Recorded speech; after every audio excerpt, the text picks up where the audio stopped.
Justin Baldoni has launched a website, unveiling a wealth of evidence related to the ongoing controversy surrounding his involvement with Blake Lively. This site, which has been long teased by Justin's legal team, offers a deep dive into the intricacies of the situation. For a while, there was uncertainty about whether it would actually go live, as Blake and Ryan Reynolds seemed determined to block its release, possibly fearing the revelations it could bring. But now, the website is up, and it's time to delve into the new information Justin has made available, details that have previously remained hidden in other reports and videos over the past few days. The legal saga between Blake Lively and Justin Baldoni has seen significant updates. Not only because of the unveiling of this website but also due to recent developments in the legal battle. Blake's legal team has been outspoken, and we've learned that both sides are already preparing for a major court trial, which is slated for March 9, 2026. On February 3, 2025, attorneys representing both Blake Lively and Justin Baldoni gathered for the first time in court. Addressing Blake's lawsuit, which accuses Justin of harassment and defamation during the production of It Ends With Us, the judge, in a rare moment of directness, cautioned both legal teams against making public statements that could potentially sway the views of prospective jurors. Before the court hearing even took place, it came to light that Blake and Ryan had filed for a gag order to prevent Justin's attorney, Brian Freeman, from speaking publicly about the case's details. However, Justin's team opposed this request, arguing that Blake herself had thrust this dispute into the public sphere. Additionally, Blake's team attempted to block Freeman from conducting her deposition, but according to reports from that February 3 meeting, the judge ruled that Blake had no right to dictate who could question her. Since my last update on this case, Justin has filed an amended complaint, which we will break down further. This updated filing is readily accessible to the public, offering transparency into Justin's claims. In it, he continues to assert that Blake defamed him, but he goes a step further, accusing both her and the New York Times of conspiring to destroy his reputation. Justin's legal team claims that Blake and the newspaper worked in tandem to orchestrate a coordinated smear campaign designed to ruin him. To substantiate these claims, Justin has launched a website where he has posted text messages and behind-the-scenes documents, all intended to serve as evidence in his defense. The website, found at lawinfo.com, is open for anyone to explore the documents themselves, which include the amended complaint and a timeline of key events related to the case. Interestingly, online investigators have unearthed crucial metadata from the New York Times website, revealing details that Justin's legal team is now using to bolster their case. Among these findings is information from the HTML source code, which suggests that the New York Times was working on an article about Blake's complaint against Justin as early as October 31, 2024, long before the piece was published in December of that year. Justin's legal team contends that this early involvement indicates a premeditated plot to defame him, supporting their accusations not only against Blake but also against the New York Times. In response to this growing body of evidence, Justin's lawyer issued a statement, noting that the decision to amend their lawsuit was a natural progression given the overwhelming amount of new evidence that has come to light. Brian Freeman, Blake's attorney, also weighed in, stating that this fresh evidence only reaffirms their long-held belief that Blake Lively, driven by an unchecked thirst for power, had conspired with her team for months to systematically destroy reputations through a web of lies, false accusations, and the manipulation of unlawfully obtained communications. Freeman further emphasized that the ongoing public interest in the case had ironically shed light on undeniable facts, including how heavily involved Blake and her representatives were in not only trying to bring down Justin Baldoni but also in initiating a smear campaign against him, his team, and the Wayfair Studios. The lawsuit goes on to accuse Blake, Ryan Reynolds, and their publicist, among others, of deliberately setting out to ruin the reputations of those involved, publicly tarnishing their names in the process. The Lively team, in what seems like a calculated and well-coordinated effort, conspired alongside the New York Times to meticulously craft a narrative. Over the span of several months, they laid the groundwork, setting up a carefully orchestrated trap. And then, just before the winter holidays, they sprang it, delivering a shocking blow to the public. Right on the cusp of the holiday season. This timing was deliberate, chosen for maximum impact, and it all happened just before Justin's amended complaint made its public debut. I vividly recall stumbling upon a TikTok video by Be Better Company, where he meticulously broke down the entire metadata situation, shedding light on a significant discovery. Honestly, I have to believe that Justin's legal team, being incredibly attuned to the pulse of social media, must have caught wind of this video. They probably realized immediately that something crucial had been uncovered, something that could change the course of this entire drama. The discovery revolved around the metadata of the New York Times article, which people were frantically investigating. It was revealed that certain files had been embedded around December 10th, implying that the New York Times had been working on the article long before the lawsuit was filed. This raised the troubling question: did Lively and the Times collude well in advance to strategically release this article? To be honest, when I first heard this, my immediate reaction was one of recognition. I wasn't shocked. The timing made sense. After all, the article had been published on the same day the lawsuit was filed. Of course, they hadn't just thrown it together in a matter of hours. They had likely spent a considerable amount of time preparing it, which, while not making the New York Times look great, didn't exactly seem like breaking news to me. However, I decided to dive into the source code myself, curious to see if there was more to the story. Upon reviewing the metadata for some embedded images, particularly one featuring a text message, I made a startling discovery. This image had actually been embedded as early as October 31st. When I looked closer, I noticed an entry that read, "Message Embedded Generator." Now, I'm no expert in tech, so I could be off base. But this seemed to indicate that the Times had used some kind of tool to make the text messages look more polished, more legitimate, as if they had been photoshopped to appear even more authentic. If this theory holds true, it would mean the texts themselves were real, but they were manipulated to make them appear more refined. The key takeaway here is that the metadata clearly suggests work on the article started as far back as October 31st, far earlier than we initially thought.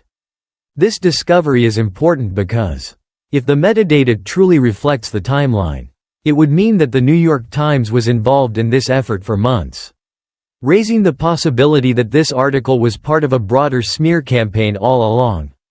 The implications are unsettling. If the metadata is accurate, it could mean that Lively and her team were not just involved but were working hand in hand with the Times to craft a narrative that served their interests. Of course, I could be mistaken, and I welcome any corrections, as I am certainly not a tech-savvy person, but the evidence seems to point in a troubling direction. It seems that this discovery, which likely stemmed from that TikTok video, may have played a pivotal role in Justin's team uncovering the true nature of the situation. With this new evidence, they are sharing more details on the website they've launched, alongside the amended complaint. According to this document, the New York Times article, a staggering 4.000 plus words long, dropped less than a day after Lively reportedly filed her CRD complaint. The close coordination between Lively's team and the Times, spanning several months before the CRD complaint was even filed, is now clear and irrefutable. Thanks to diligent internet sleuths, this connection has been proven beyond a shadow of a doubt. According to the amended complaint, the New York Times has a file naming convention that indicates when images and other data files are created or uploaded to their site. Members of the public, armed with this information, discovered that certain images linked to the article were uploaded as early as December 16, 2024. Even more strikingly, the web crawler data, which tracks the movement of online files, suggests that the PDF of the CRD complaint was uploaded to the Times servers as early as December 10, 2024. This was days before the article went live. But as various commentators pointed out, this discrepancy might be explained by the possibility that the Times had uploaded an earlier version of the document. then replaced it with a revised version just before publication. If true, this would mean that the Times re-uploaded the CRD complaint at the last minute in an effort to cover up the fact that they had been working with Lively and her team for weeks, further strengthening the case that the article was part of a premeditated smear campaign. The New York Times, in an apparent attempt to bolster the narrative, uploaded a video to accompany the article, a video in which Toy breathlessly recounted and reaffirmed the debunked smear campaign narrative, presenting it as the unchallenged truth. The video went as far as portraying the deeply flawed and false claim that the Wayfair parties had masterminded a smear campaign against Blake Lively. It culminated in a somber and gravely delivered conclusion. This story reveals a new playbook for waging a far-reaching and largely undetectable smear campaign in the digital age. In truth, this video, like the article itself, was an act of malicious intent, recklessly defaming and falsely portraying the Wayfair parties in a light that invaded their privacy. Careful analysis revealed something troubling. Both the video and the article were not just content but strategic moves, designed to perpetuate an already false narrative. There are also compelling reasons to believe that the Times had been working on this defamatory piece for a much longer period than initially thought. Perhaps as early as October 31, 2024, observant investigators who examined the article's HTML source code found traces of a message-embedded generator that referenced this date. Now, of course, there's always a possibility that the New York Times simply updated its system with a new tool to embed text messages within articles. A harmless and routine upgrade. Yet, it's hard not to consider the more plausible scenario, that the Times had already begun building its defamatory article long before the public release, developing new graphics and text displays to prominently showcase misleading, context-stripped text messages that were central to the piece. While it may seem somewhat standard for a news organization to spend weeks or even months working on an investigative report, the timing of these developments reveals a darker truth. The significance lies not in the length of preparation, but in how the publication was timed to strip away the legal protections that Blake, the Times, and their allies would have relied upon to shield themselves from defamation lawsuits, protections such as litigation privilege and fair reporting privilege. Given the degree to which the article misrepresented facts and manipulated context, it becomes clearer why they might have been trying to construct a defense, a shield to protect their calculated actions. It seems obvious now that they had been meticulously crafting this story for months, positioning it to align with their larger plan. Meanwhile, on Justin's website, he is also sharing countless text messages, offering an intimate glimpse into his team's communications at the time. In these messages, it's clear that Justin was deeply disturbed by the negative press surrounding Blake during the release of the film, and he took measures to ensure that these narratives didn't become more widespread. He expressed to his team that they needed to be cautious, saying, "This just ran. Obviously none of us knew about this either. But once the media is involved, they're relentless. The best thing we can do right now is remain silent. Let's get through this week together. Then just move on, focus on our usual planning with Instagram posts, thoughtful ideas, and positive messages. The content creators are on fire. And Blake has essentially handed them everything on a plate." There's an underlying sense of frustration in his words, as he acknowledges the uncontrollable nature of the media frenzy. Yet he urges calm and persistence. His message is clear.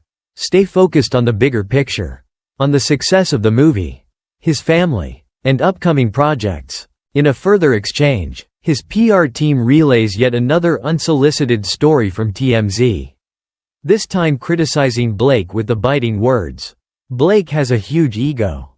These texts reveal the unspoken tension between Justin's team and Blake, suggesting that behind the scenes, there was a complex web of professional maneuvering, as well as a stark contrast in how the two parties were dealing with the mounting public scrutiny. Justin Baldoni was well liked by many of his cast and crew members, earning respect and admiration on set. Yet the whispers of a bruised ego, particularly Blake Lively's, began to surface. It was evident that some of those working closely with him wanted to stand up for him, as if to counter the storm of negativity. One report mentioned that these voices of support were clearly coming from the set. But they maintained a distance from any official statements. "This isn't coming from us," they made sure to clarify. It was as though the words of the defenders spoke volumes without needing to be broadcasted. Sometimes silence speaks louder than any direct confrontation. The reporter, however, confided that Blake's representatives were working overtime, shaping the narrative behind the scenes to ensure their side of the story would be heard. At one point, Justin sent a message to his team, conveying his discomfort with the ongoing media frenzy. "I definitely don't want to play into these stories," he expressed, indicating that he had no interest in participating in a back-and-forth battle. His sole desire was to shift the narrative, to take control of the storyline. "I wish they would write that I only said kind things about her," Justin continued, lamenting that the narrative had taken a sharp turn toward negativity. He made it clear that he had never spoken ill of her or any member of the cast, only offering respectful words. This, in itself, spoke volumes about the nature of the feud. It appeared to only flow in one direction, from Blake's camp to his, with no effort to find common ground. "I would love to start looking forward to what's next," he reflected. The words, "not sure when the time will be right," hung in the air. But his inclination was clear. He wanted to announce his next big move. Especially the fact that he was directing Pac-Man. He believed it was the right moment to refocus attention on his career. Turning the page from the drama surrounding him. On his website, alongside the amended complaint, Justin has meticulously documented the events surrounding the It Ends With Us production. The timeline begins on January 1, 2019, when Justin first reached out to Colleen Hoover to discuss acquiring the rights to the movie. He included an email where Colleen herself suggested he might consider taking on the role of Riley, opening a window into the early stages of their collaboration. The timeline also reveals the intricate details of their communication, including the pivotal moment when Blake's discomfort was first noted. Justin shares a photograph of his handwritten notes from a meeting with the intimacy coordinator, showing that Blake had expressed hesitation about meeting with the coordinator until after shooting had already begun. These notes later became a central point in Blake's complaint, as she felt uncomfortable with the things Justin had suggested. However, Justin maintains that he was merely relaying the information passed along by the coordinator, adding that everything he suggested was based on those notes, not on his own personal judgment. Further into the timeline, Justin includes a screenshot of the scene in the script where he was supposed to lift Blake. The notation reads, "Ree scoops her up," a scene that Blake later claimed never existed. In her complaint, Blake suggested that there was no reason for Justin to ask their shared trainer about her weight, implying that his inquiry was a form of body shaming. Blake, feeling offended, took the question as a personal slight. Justin, however, presents the proof, the script, the scene, and the very lines he was meant to perform. He argues that his question was purely out of preparation for the lift, as he has ongoing medical issues with his back. But for Blake, the context was lost, and the narrative shifted to one of discomfort and distrust. The drama surrounding the production came to a head when Ryan Reynolds reportedly confronted Justin in the penthouse, accusing him of fat-shaming Blake. It was here, in the confines of what should have been a private space, that the tension exploded. Ryan, visibly upset, lashed out at Justin, accusing him of intentionally undermining Blake. For Justin, this moment marked the culmination of the intense and often painful back and forth that had been building for weeks. It was a confrontation that could no longer be ignored, and one that would leave lasting scars on their professional relationship. According to the detailed timeline, an intriguing event occurred on April 25, 2023. Despite the brewing tension, Blake did not hesitate to extend an invitation to Justin. Just 2 days later, on April 27, 2023, Justin revealed in the timeline his feelings of homesickness. His family was back in California, and he had not seen his children for several weeks. In an effort to ease his longing, Blake offered a generous and unexpected solution. She invited him to fly with her to Los Angeles for the weekend. Their plan was simple, yet ambitious: 6 hours of travel there, 6 hours back, allowing them to focus on their work and make progress on the script. Blake was not just offering a ride, she made it clear that she felt completely comfortable with Justin. She even suggested that they share an airplane cabin, along with her children. This level of ease between them seemed to mark a shift in their professional relationship. Justin, taking her up on the offer, texted his team, saying, "Blake just offered to fly me to LA with them tomorrow at 2 p.m. so we could get 6 hours of work on the script in. And then fly back on Sunday for another 6. It's clear that at this moment, their dynamic was still professional but growing in familiarity. April 28, 2023, came, and Justin boarded a flight from New York to Los Angeles with Blake and her family. Throughout the flight, they worked diligently on the script, furthering their collaboration. By April 30, 2023, the two of them returned to New York, still working in tandem, yet something was beginning to shift. By May 1, 2023, the frequency of Blake's revisions to the script began to raise some red flags. Her daily input, which was initially seen as helpful, soon alarmed the producers. They feared that her constant interference would disrupt the meticulously planned production schedule, threatening to derail the entire project. Justin noted this growing concern and recalled a meeting held by Wayfarer Studios on May 5, 2023, where the production team held a "Respect in the Workplace" session via Zoom. This meeting, which was a standard part of pre-production training, was intended to set boundaries and discuss appropriate on-set behavior before principal photography began.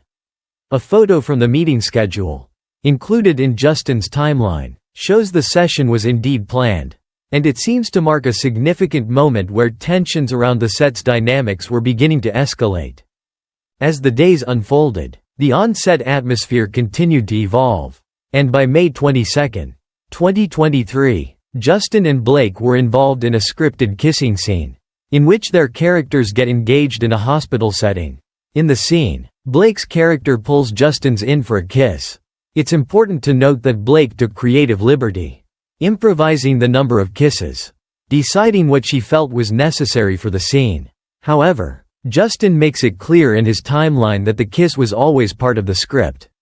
The idea that the kissing was improvised is, according to him, a misconception. No intimacy coordinator was present on set for this day, as there was no nudity or more intimate physical scenes required.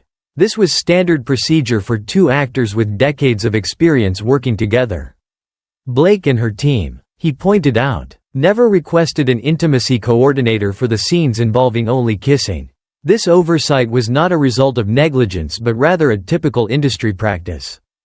Furthermore, Justin addresses a point of contention in Blake's complaint regarding a particularly delicate scene, the birth scene in the movie.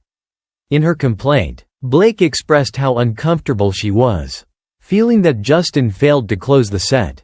However, Justin provides evidence that the set was indeed closed for that scene, as it should have been. He also includes a text from Blake after the scene was filmed, where she thanks him, saying, "Thank you. I do appreciate it. I'm just a ball buster. But it means a lot to me. I care a great deal and always want to deliver. You were terrific. I'm proud of everything we did today. But really every day." This text, juxtaposed with the earlier complaints, seems to present a more complex picture of their relationship during production. Finally, Justin addresses the contentious issue of the movie's test screenings. He claims that Blake took over the project and even created her own cut of the film, asserting her control over its direction. This, according to Justin, was an attempt to assert her vision, but it caused further tensions, especially when the test audience feedback came in. The narrative surrounding their professional relationship continues to evolve, marked by moments of collaboration and subtle shifts in power dynamics, leaving a trail of questions and unresolved conflicts in its wake. Blake Lively, determined to assert control, made it clear that whoever's cut of the movie scored higher with test audiences would ultimately be the version the studio would endorse. According to the papers included in Justin's timeline, his version of the film scored an impressive 94% among females under 35, a number that far exceeded Blake's cut, which allegedly scored 82%. However, Blake, leveraging her influence, made it known that Colleen Hoover would not promote the film unless her version was the one that was released. In the face of this pressure, the studio ultimately decided to go with Blake's cut. Justin, undeterred, attached a screenshot comparing the scores to further substantiate his claims. But the drama didn't end there. Justin revealed that Wayfarer and Sony went so far as to fund a second official test screening of Blake's revised cut, which, though marginally better, still fell short of Justin's version. Blake's cut scored 83% with females under 35, still a full 11 points behind Justin's version.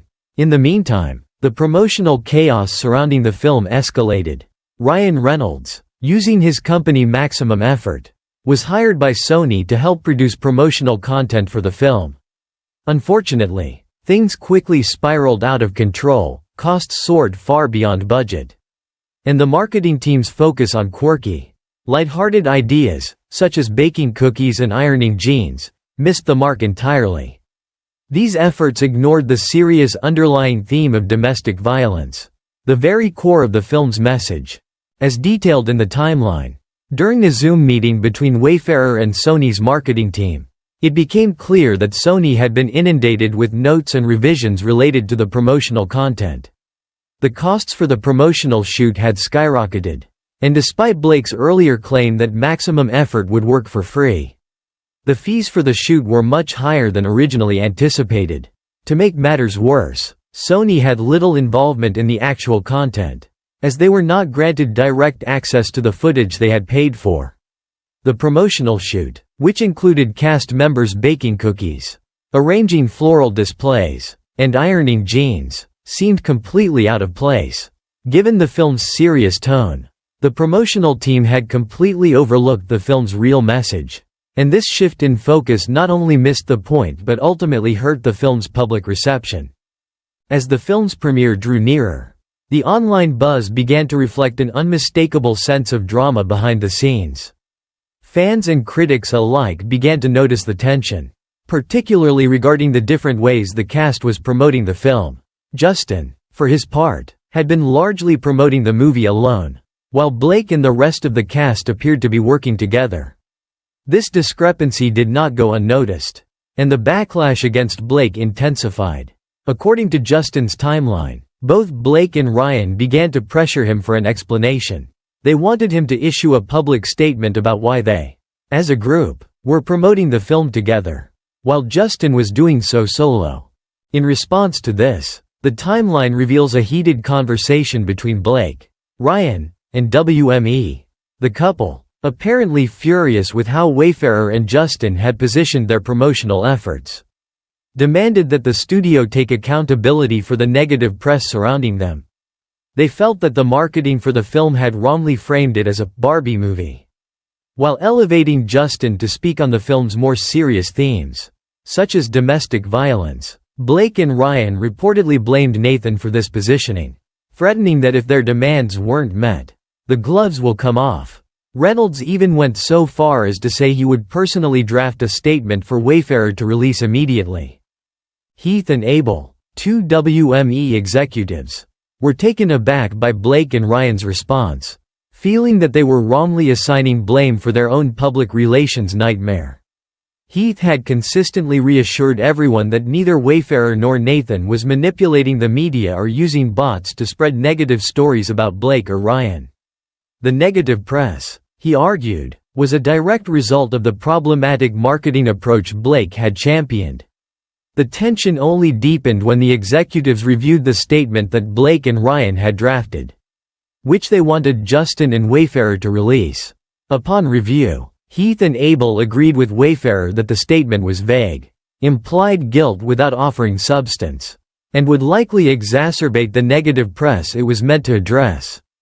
In defiance, Wayfarer, Justin, and Heath rejected the demand, refusing to issue a statement that falsely assumed responsibility for issues that didn't exist. The proposed statement they rejected reads, "It ends with us was a troubled production, which we take full accountability for. We are very sorry to everyone we caused upset to. Privately and publicly, Blake Lively, Colleen Hoover, and the entire cast and crew led with professionalism every step of the way. Any negativity aimed at them is ours to own.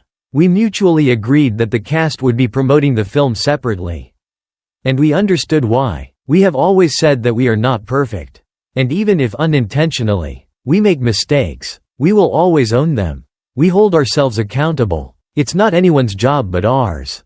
And that's part of being man enough. We will practice what we preach. We are learning and growing from the experience and thank everyone for their patience as we find a better way to proceed. We are very proud of the film and the welcome arms that it's been received. Part of our work is to have uncomfortable conversations for public growth. The film is doing that on screen. And we are doing that off screen. Thank you to the cast, crew, and public for the opportunity to be imperfect and to be given the space to learn and grow with humanity and dedication. Upon reviewing this statement, Justin's publicists had a stark realization: he needed a lawyer. It was clear that things were spiraling out of control, and Justin had become entangled in a web that required professional legal guidance to navigate. They knew he had to lawyer up. The tension was palpable, and everyone could feel it in the air. The message was clear: something was deeply wrong. The statement that they were pushing him to release felt like an admission of guilt. It was as if they wanted him to take full responsibility for the situation. As if to say, "I'm the problem. I'm the reason why we're not promoting the movie together." He would have been expected to own it, admit some fault, and say that something had gone wrong on his watch. But that wasn't the narrative Justin wanted to create. It made perfect sense why he didn't want to post that statement. Following this, the timeline reveals that Blake entered full damage control mode. She quickly took to her Instagram story, shifting the focus back to the core theme of the film, domestic violence. She made a public push to emphasize the important conversations that needed to be had, likely in response to the growing backlash. Yet, as Justin's amended complaint outlines, Blake's actions ultimately had a much deeper motivation. In the end, empowered by her celebrity influence and bolstered by the support of her powerful allies, Blake did precisely what she had set out to do. She commandeered the film, hijacking someone else's vision and undermining years of meticulous planning, all in the name of advancing her own brand-building campaign. But what was driving her? Why did Blake feel the need to seize power over the film? Why would she take on additional work, with no extra pay or credit, to steer the production in her direction? Justin's timeline suggests a number of possibilities. One theory is that Blake sought to take control in order to position herself to oversee the production of the sequel. It starts with us. This ambition could explain why the cast, who may have hoped or been promised roles in future projects, chose to align themselves with Blake and Ryan, believing they had the power to completely dismantle Justin and Wayfarer, forcing them to sell or relinquish the rights to the sequel. Another theory is that Blake, perhaps influenced by her husband Ryan Reynolds' own history of taking control over his projects, sought to mirror his pattern of power grabs. Reynolds was notoriously involved in every aspect of Deadpool 2, so much so that director Tim Miller ultimately left the project. Seeing the power and fame Reynolds commanded, Blake may have felt driven to adopt his tactics, believing that if he could seize control of his films, she too could do the same with hers. Blake and Ryan, accustomed to getting their way, likely felt entitled to shape the film according to their vision, with little regard for the impact on others. But regardless of why Blake insisted on taking the reins of the production, one thing became clear: she did exactly what she set out to do. There was no justifiable reason for the manipulation and coercion she employed to wrest control from Justin. Her actions were a stark example of how celebrity power can be wielded recklessly, with little regard for the consequences. In the end, it wasn't just the way Blake handled the production, it was also how her own promotional strategy led to an avalanche of negative press. Justin, through his website, has offered up nearly 400 pages of information for the public to sift through, providing a comprehensive defense of his actions and attempting to clear his name. As overwhelming as it is, the information paints a picture of a man fighting to protect his reputation against serious allegations. This website is his attempt to share his side of the story, something we haven't seen until now. And it's certainly a bold move in the midst of this ongoing drama. It's fascinating to see everything unfold. But as with all sides of a conflict, there are nuances to consider. Not everyone is on Justin's side. And his website is just that, his perspective. His attempt to explain the events and defend himself against Blake's claims. This is his truth. But it's clear that the situation is far more complicated than it may seem at first glance. There are other voices involved. And other stories yet to be told. Of course, this is just the beginning of the conversation. I've also made a video discussing everything in Blake's original complaint. So make sure to check it out if you haven't already. I'd love to hear where you stand in this entire situation. Did you go through the website and dive into all the details Justin laid out? Let me know your thoughts. As this is clearly a conversation that's just getting started. I can't wait to see what you think. And I'll talk to you soon in the next video. Much love, and until next time.